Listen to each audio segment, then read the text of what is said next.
আজকে যে ভিডিওটি দেখছি অত্যন্ত গুরুত্বপূর্ণ। আপনারাও তথ্যগুলো জানবেন। এই গুরুত্বপূর্ণ তথ্যগুলো জানার জন্য অন্যের মাঝে শেয়ার করে দিবেন।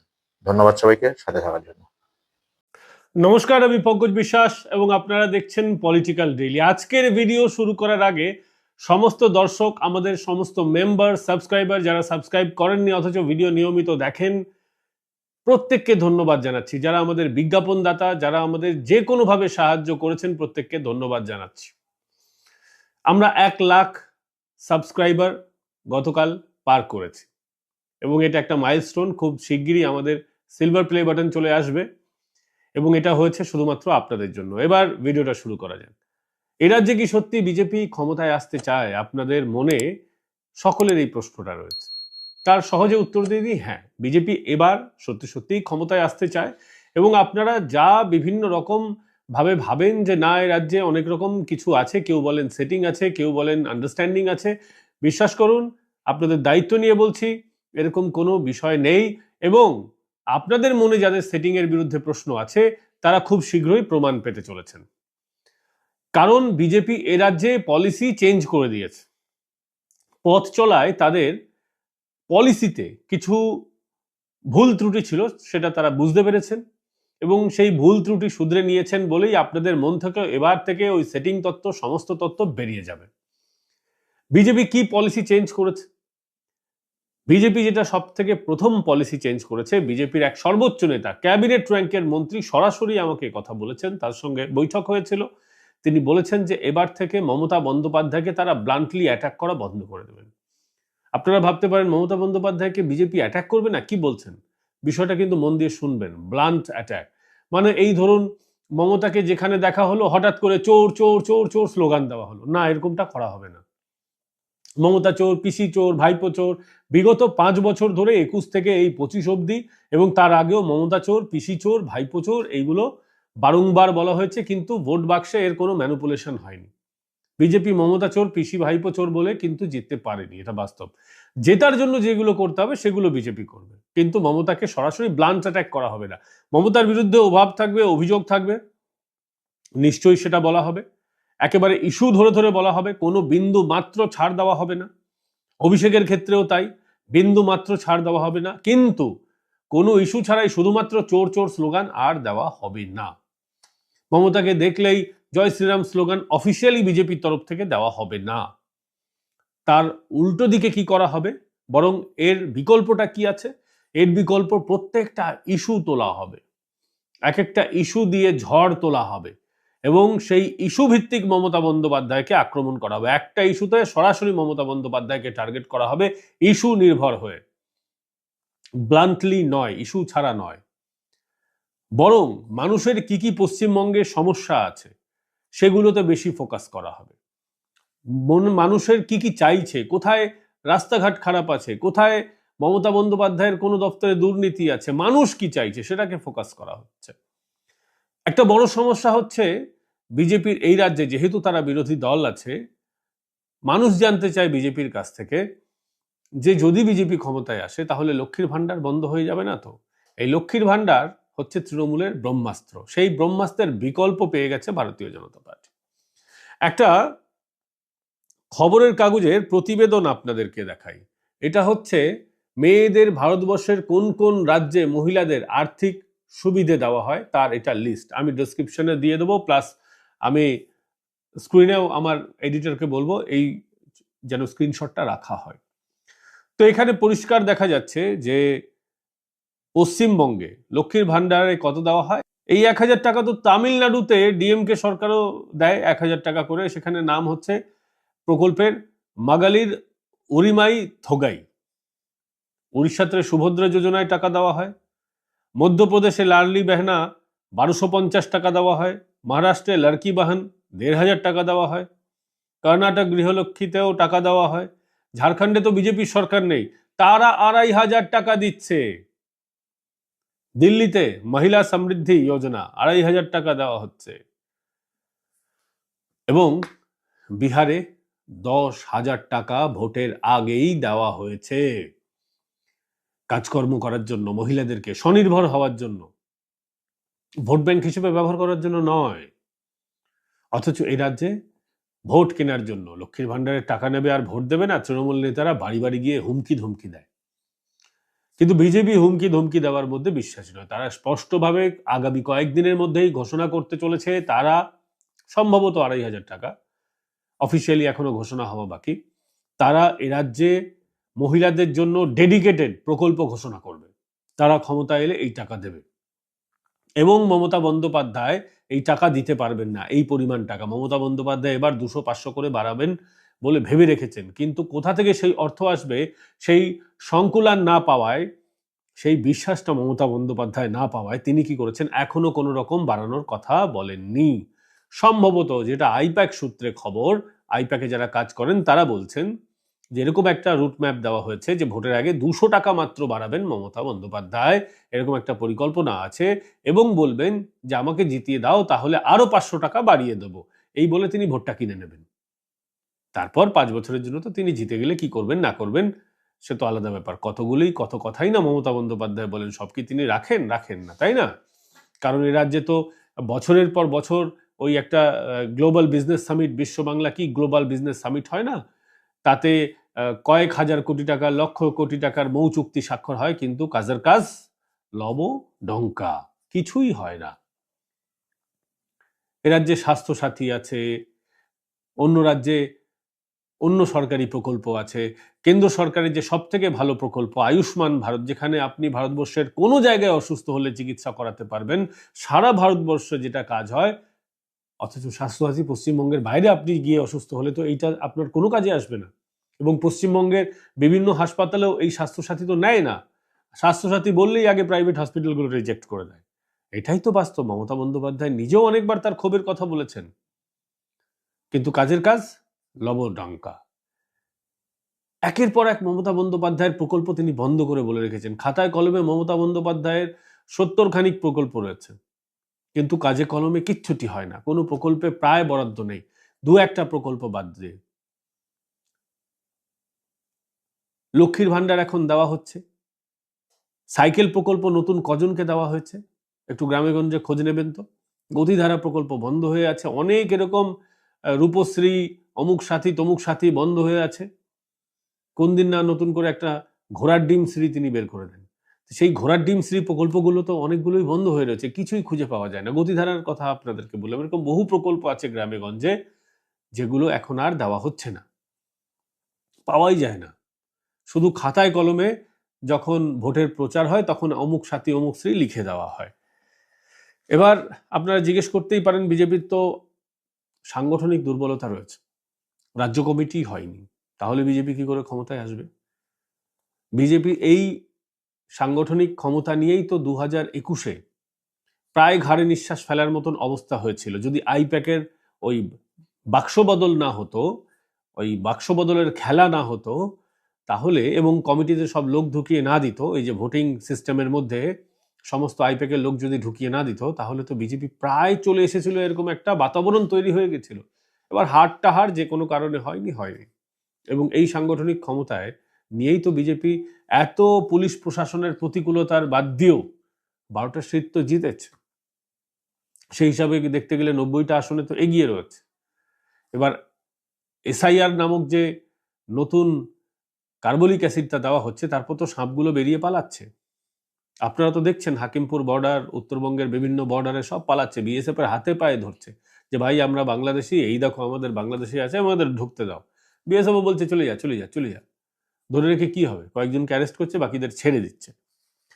তো মমতা বন্দ্যোপাধ্যায়ের এই ভোট ব্যাংকটাই যদি চলে যায়, এখনই যা হিসেব বলছে, অন্তত ভারতীয় জনতা পার্টির যেটা এখন অব্দি দাবি রয়েছে, বিরোধী দলনেতার যা দাবি রয়েছে, যে 3 লক্ষ মানুষ অলরেডি পশ্চিমবঙ্গ ছেড়ে পালিয়েছেন, এবং এই সংখ্যা যে কততে গিয়ে ঠেকবে তার কোনো ইয়ত্তা নেই। কে জানে কত বাংলাদেশি এখানে ঢুকে আছে, এবং সগর্বে তারা বলছে তাদের সন্তান সন্ততি এখানে জন্ম নিয়েছে। যে তৃণমূল কংগ্রেস বলছিল এখানে কোনো বাংলাদেশি অনুপ্রবেশকারী নেই, তারা চোখের আঙুল দিয়ে আজকে এই ছবিগুলো দেখিয়ে দিচ্ছে সোশ্যাল মিডিয়ার। মেন স্ট্রিম মিডিয়ায় তো ওই খবরগুলো পাবেন না, ওই টিম করে রিপাবলিক বাংলায় দেখায় আর ছোট্ট করে এবিপি আনন্দে দেখায়, বাদবাকি কোথাও তো আপনি এইগুলো পাবেন না। তার ফলে কি হচ্ছে, সোশ্যাল মিডিয়ায় এই খবরগুলো হচ্ছে, সোশ্যাল মিডিয়া একেবারে ভরে যাচ্ছে এই সমস্ত খবরে, মানুষ তো এই সব খবরই দেখতে চায়। যে সত্যি বাস্তবে কি হচ্ছে। আর বাস্তবে এটাই হচ্ছে, ভোট ব্যাংকে ধস নামছে দিদিমণি এই কারণে আতঙ্কিত হয়ে পড়ছেন। এবং বিহার নির্বাচনের পর যে মোরাল বুস্টটা ভারতীয় জনতা পার্টি পেয়েছে সেটা তো নেহাত কম নয়। বিজেপি কর্মীদের মনোবল চাঙ্গা হয়ে গেছে। কিন্তু আবার ওই প্রশ্ন, মনোবল চাঙ্গা দিয়েই কি ভোট জেতা যায়? যুদ্ধে মনোবলটা একটা বড় ব্যাপার। যদি আপনার সেনার মনোবলই না থাকে তাহলে আপনার সেনা লড়াই করবে কি করে? মনোবল হচ্ছে যুদ্ধের জয়ের প্রাথমিক শর্ত। সেই শর্ত বিজেপি পূরণ করে দিয়েছে। এসআইআর হয়ে বাকি 20%, 25% কাজ পূরণ হয়ে যাবে। বাংলাদেশিরা পালাতে শুরু করেছে, অনুপ্রবেশকারীরা। শরণার্থীদের কোনো ভয় নেই। হিন্দু, বৌদ্ধ, পার্শ্বিক, জৈন ধর্মের যারা মানুষ রয়েছেন, ট্রাইবাল পিপল রয়েছেন, সংখ্যালঘু মানুষ ওই দেশের যারা নির্যাতিত নিপীড়িত হয়ে এসেছে, তাদের কোনো ভয় নেই। সিএ এর মাধ্যমে অ্যাপ্লাই করলেই সেই অ্যাপ্লিকেশন নাম্বার দিয়েই এবার অ্যাপ্লাইটা করা যাবে। অ্যাপ্লিকেশন নাম্বারটা থাকলেই আপনার ভোটাধিকার বাদ হবে না। এটা এক কেন্দ্রীয় মন্ত্রী প্রতিশ্রুতি দিয়েছেন এবং এটা বিজেপির প্রতিশ্রুতি। বাকিটা হচ্ছে বিজেপির জয়ের জন্য সেটা বড় একটা শর্ত, সেটা হচ্ছে পুলিশ প্রশাসনকে ওই কাউন্টিং সেন্টারের বাইরে আর পোলিং এর দিনকে বুথের বাইরে রাখতে হবে। ভিতরে ঢুকিয়ে দিলেই গন্ডগোল। ইলেকশন প্রসেসের মধ্যে পুলিশকে ইনক্লুড করলেই বিজেপির 2026-এও জয়ের স্বপ্ন অধরা থেকে যাবে। এটাই হচ্ছে বাস্তব। আপনি বিডিও এসডিওকে বাদ দিতে পারবেন না, আপনি ডিএমকে বাদ দিতে পারবেন না, এটা ঠিক। কিন্তু যেহেতু এবার একটা ফ্রেমওয়ার্ক সেন্ট্রাল ইলেকশন কমিশন দেখছে এবং রাজ্যে ইলেকশন কমিশনের মাথায় এমন একটা ভদ্রলোক আছেন যিনি হচ্ছেন মমতা বন্দ্যোপাধ্যায়ের চিন্তার কারণ, যার নাম মনোজ অগরওয়াল, তিনি যেহেতু বিষয়টা দেখরেখ করছেন, ফলে কাকে কিভাবে কাজ করানো হবে তিনি খুব ভালো করে জানেন। আর এই ডিএমএসপিদেরও তো বদল হবে। ইলেকশন কমিশন যখন গোটা বিষয়টা হাতে নিয়ে নেবে তখন এদেরকে দিয়ে আর কাজ করানো হবে না বলেই মনে হয়। এবং এটা যদি হয়, ধরে নেবেন বিজেপির জয়ের রাস্তা একেবারে পরিষ্কার হয়ে গেল। মমতা বন্দ্যোপাধ্যায়ের বিদায়ের রাস্তাটা পরিষ্কার। পুলিশ প্রশাসনের একটা বড় অংশ সরকারের পদলেহনকারীর ভূমিকায় অবতীর্ণ হয়েছে, এ কথা আর আমাদের কারো অজানা নয়।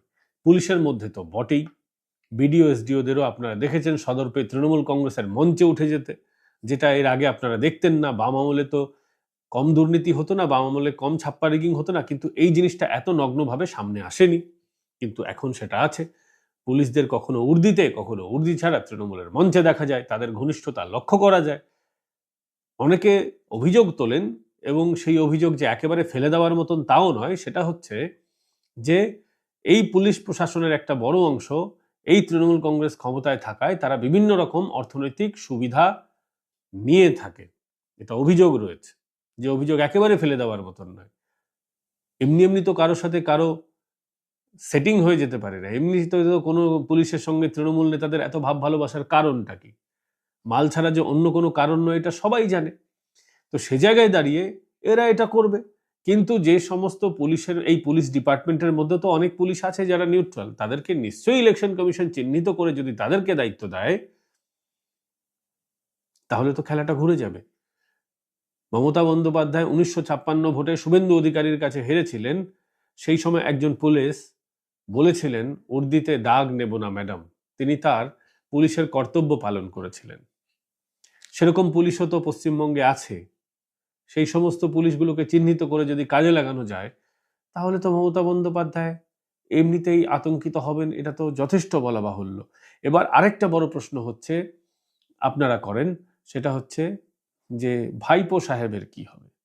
দেখুন, যা হওয়ার যথা সময়ে হবে, কিন্তু অ্যারেস্ট মডেল সব সময় কিন্তু সাকসেসফুল হয় না। এটা ঠিক পশ্চিমবঙ্গের যারা বিরোধী ভোটার রয়েছেন তাদের একটা বড় অংশ চান ভাইপো বাবু তিনি যদি অপরাধ করে থাকেন তিনি যেন জেলে যান। অপরাধ করলে জেলে যেতেই হবে, চার্জশিটে নাম থাকতেই হবে। এবার এতদিন ইডি সিবিআই এর হাত বাঁধা ছিল বলে অভিযোগ, এই মুহূর্তে গ্রিন সিগন্যালটা চলে এসেছে দিল্লি থেকে। কিন্তু ব্যাপারটা হচ্ছে খাতায় কলমে রেডি না হয়ে, প্রমাণ সাপেক্ষ বিষয় না তৈরি করে কোনো ড্রাস্টিক্যাল স্টেপ নেওয়া যাবে না। এটা গ্রিন সিগন্যাল দেওয়া হয়েছে দিল্লির ঊর্ধ্বতন আধিকারিকদের তরফ থেকে। ফলে যদি কোথায় কোনো জায়গায় চার্জশিটের জায়গায়, প্রমাণের জায়গায় কোথাও কোনো ঘাটতি থাকে, সেই ঘাটতিটা কিন্তু পূরণ তলায় তলায় করা শুরু হয়ে গেছে। এবং সেই কারণেই দেখবেন কয়েকদিন ধরে ভাইপোবাবুর আবার টিক্কি পাওয়া যাচ্ছে না। কারণ এরা তো জানে কোথায় কি হচ্ছে না হচ্ছে, সব জায়গায় তো সবার লোক আছে, ইডি সিবিআইও তৃণমূলের লোক আছে, এরকমটা অভিযোগ আছে, সেই অভিযোগের বাস্তবতা থাকলেও থাকতে পারে। এবং এছাড়াও এক ঝাঁক নেতা আছেন যাদের বিরুদ্ধে ফাইল তৈরি হয়েছে। আপনারা দেখেছেন রাজ্যের এক মন্ত্রী, দমকল মন্ত্রী, তার সুপুত্র, তার সন্তান সন্ততির বাড়িতেও হানা হচ্ছে, তাদের কাছ থেকেও জিজ্ঞাসাবাদ হচ্ছে। রাজ্যের বেশ কয়েকজন মন্ত্রীকে আপনাদের ডাকাডাকি করতে দেখেছেন, চন্দ্রনাথ সিনহাকে দেখেছেন, মলয় ঘটককে দেখেছেন। রাজ্যের আরো একজন সংখ্যালঘু প্রভাবশালী মন্ত্রী আছেন, তার বিরুদ্ধেও ফাইল তৈরি হচ্ছে বলে ইডি সূত্রে খবর, সিবিআই সূত্রে খবর। তো এই সমস্ত ফাইল যখন তৈরি হয়ে যাবে, অর্থাৎ রান্নাটা যখন হয়ে যাবে, তখন রান্না বন্টন করতে কোনো সমস্যা থাকবে না। তো সেই প্রক্রিয়া চলছে, আপনারা নিশ্চিন্তে থাকতে পারেন, যথা সময়ে যথা কাজ হবে, সেরকমই ইঙ্গিত রয়েছে দিল্লির তরফে। কিন্তু আবারও বলছি, অ্যারেস্ট মডেল যে সবসময় সাকসেস হয়, এটা পাবলিক স্যাটিসফ্যাকশনের জন্য হতে পারে, কিন্তু এটা দিয়ে যে ভোট জেতা যায় এমনটা নয়। দিল্লির নির্বাচনে অরবিন্দ কেজরিওয়ালকে গ্রেফতার করা হয়েছিল, অরবিন্দ কেজরিওয়াল আবার ভোটের মুখে ছাড়াও পেয়ে গেলেন শর্ত সাপেক্ষভাবে। অরবিন্দ কেজরিওয়াল দুর্নীতির জন্য, তার দুর্নীতি হারের অন্যতম কারণ, এছাড়াও মিসম্যানেজমেন্ট, অন্যান্য অ্যান্টি ইনকামবেন্সি, আরও বহু অভিযোগ ছিল তার বিরুদ্ধে, কিন্তু তিনি তো বাইরে বেরিয়ে এসে পেরেছিলেন। এমনটা শোনা যায় যে বিজেপি চাইছে না যে যাদেরকেই এবার ধরা হবে তারা যেন ভোটের আগে না বেরোতে পারে। এবার বলতে পারেন তাহলে পার্থ বেরোলো কিভাবে? পার্থবাবু বেরোলেন এভাবে, তিনি তার সাজার মেয়াদের 1/3 বেশি সময়টা কাটিয়ে ফেলেছেন। এবার সাজার মেয়াদের 1/3 কাটিয়ে নিলে আইন মোতাবেক তার জামিন পাওয়ার কথা, সেটাই হয়েছে। এখানে ইডি সিবিআই এর করণীয় কিছু নেই। এখন নতুন কেস করে তাকে ফাঁসানো, ফন্দি আটলে সেটা আলাদা ব্যাপার, কিন্তু সেটা খুব বাজে একটা বিষয় দেখা যায়, পাবলিক বুঝে যাবে। এবার আপনাদেরকে বলেছি বিজেপি এবার ব্লাঞ্চ অ্যাটাকে যাবে না, তাই কোনো ব্লাঞ্চ অ্যাটাক নেই। এমনিতেও পার্থ চট্টোপাধ্যায় 3-4 বছর জেল খেটে এসেছেন, এরপরে যদি মানুষ তাকে ভোট দেয়, তাহলে পশ্চিমবঙ্গের মানুষের কেন তারা ভোট দিচ্ছে, কিভাবে ভোট দিচ্ছে, সেভাবেই সেটা নিয়ে একটা কিন্তু বিস্তর প্রশ্ন উঠে যাবে। এটা গেল এক। দ্বিতীয়, বাকি যারা আছেন তাদের বিরুদ্ধে আপনাদেরকে যেহেতু বলে রেখেছি যথাসময়ে যথোপযুক্ত ব্যবস্থা হবে, আপনারা সেটা দেখতে পাবেন আর কিছুদিনের মধ্যে। কিন্তু এ রাজ্যের শিক্ষা ব্যবস্থাটাকে তো ধ্বংস করে দিয়েছে এরা। এ রাজ্যের শিক্ষা ব্যবস্থাতে এই যে চাকরিটা, এবছর যে প্যানেল হওয়ার কথা ছিল নভেম্বর মাসের শেষের মধ্যে, ডিসেম্বর মাসের মধ্যে পুরো চাকরি নিয়োগ প্রক্রিয়াটা শেষ করে দেওয়ার কথা ছিল, সেটাও তো দেখছেন, সেটাও তো বিষবাও জলে মনে হচ্ছে। তার একটা বড় কারণ হচ্ছে মামলা হয়ে গেছে জাস্টিস অমৃতা সিনহার বেঞ্চে, সেখানেও নানান রকম নতুন তথ্য আসবে, আর সেই তথ্য যখন আসবে তখন তো কি হওয়ার সেটা আপনারা কার্যত বুঝতেই পারছেন। ওটাও, এই প্যানেলটাও গেল একেবারে হাসে। তৃণমূল কংগ্রেসের উইকনেসটা কোথায় জানেন? তৃণমূল কংগ্রেসের বড় উইকনেস হচ্ছে পিসি ভাইপোর দ্বন্দ্বে।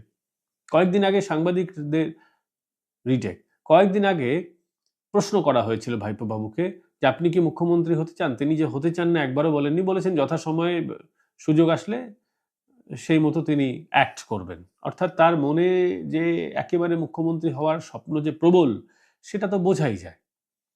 এবং পিসির সঙ্গে তার দ্বন্দ্ব, এটা নতুন নয়। এবার অনেকে বলেন যে এই দ্বন্দ্বটা সাজানো, কিন্তু তলায় তলায় পিসি ভাইপোর দ্বন্দ্ব যে আছে এটা কেউ অস্বীকার করে না। এবং ভাইপো বাবুকে দলের অনেক নেতারাই যে অপছন্দ করেন, এটাও সকলের জানা। যে কোনো মুহূর্তে তক্তাপলট যদি হয়ে যায় দলের মধ্যে, কেউ অবাক হওয়ার কিছু থাকবে না। মরিয়া হয়ে উঠে পড়েছেন এখন ভাইপো বাবু, তিনি চাইছেন যে কোনোভাবে ক্ষমতা দখল করতেই হবে। কিন্তু পিসিমণির যা জনপ্রিয়তা, তার ধারে কাছে তিনি নেই। অর্গ্যানিক জনপ্রিয়তায়, তার যে জনপ্রিয়তা সেটা একেবারে ম্যানমেড জনপ্রিয়তা। পয়সা আছে, ক্ষমতায় আছেন, ভাগ বটোয়ারার হিসাব হচ্ছে, তাই তাকে সেনাপতি সেনাপতি বলে চিৎকার হচ্ছে। কিন্তু যেদিন এই ভাড়াটে সৈনিকরা বুঝতে পারবে যুদ্ধ জয়ের আশা নেই, তখন দেখবেন এই সেনাপতিকে ফেলে রেখে এই সৈনিকরা পালিয়ে যাবে। অতীতেও পালিয়েছিল, আগামীতেও পালাবে, কিন্তু এবারে পলাতক সৈনিকদের বিজেপির নিতে আগ্রহী নয়, যার জন্য দরজা এখনো বন্ধ আছে। এবং যতদিন শুভেন্দুবাবু থাকবেন, যতদিন বিজেপির এই পলিসি থাকবে, যতদিন শ্রমিক ভট্টাচার্য থাকবেন, তারা দুয়ার খুলতে রাজি নন। এবার রইল বাকি বিজেপির কমিটির কথা, সেটা বলেই ভিডিওটা শেষ করব। বিজেপির কমিটি খুব দ্রুত তৈরি হতে যাচ্ছে। দু একজনকে নিয়ে সমস্যা আছে, দুর্নীতির অভিযোগ আছে, তাদেরকে রাজ্য সভাপতি চান না যে নতুন কমিটিতে গুরুত্বপূর্ণ জায়গা দিতে, সেই কারণেই বিষয়টা থমকে রয়েছে বলে জানা যাচ্ছে। এবং সেই জটিলতাও মিলে যাবে, কারণ রফা সূত্র বেরিয়েছে, যার বিরুদ্ধে যাকে কমিটিতে নিতে চাওয়া হচ্ছে না এমন ব্যক্তিকে কোনো একটা জায়গা থেকে টিকিট দিয়ে তার মানভঞ্জন করার ব্যবস্থা চলছে। সেই সমস্ত পর্ব মিটে গেলেই ডিসেম্বর মাসের মধ্যেই আপনারা দেখতে পাবেন বিজেপির কমিটি আত্মপ্রকাশ হয়ে যেতে পারে। এমনকি যে কোনো মুহূর্তে এই নভেম্বরের মধ্যেও আপনারা দেখতে পেতে পারেন যে কমিটি বিজেপির রিলিজ হয়ে গেছে। বন্ধুরা, আপাতত এখানেই শেষ করছি। ভিডিওটা কেমন লাগলো কমেন্ট করে জানাবেন। হাইপ বাটন যদি আপনারা দেখতে পান তাহলে একটু হাইপ করে দেবেন, তাতে ভিডিওর অ্যালগোরিদমের সুবিধা হয়, অনেকের কাছে এই ভিডিও পৌঁছতে সুবিধা হয়, সহজ বাংলায় বলতে গেলে। এবং 1 লক্ষ আমাদের দর্শক হয়েছে গতকাল, তার জন্য আবারও ধন্যবাদ জানাচ্ছি, হাত জোর করে আপনাদের কাছে কৃতজ্ঞতা স্বীকার করছি। আপনারা যদি ভিডিওটা না দেখতেন তাহলে আমরা আজকে এই জায়গায় আসতে পারতাম না। পুরো কৃতিত্ব আপনাদের। ভালো থাকবেন, আগামীকাল আবার দেখা হচ্ছে।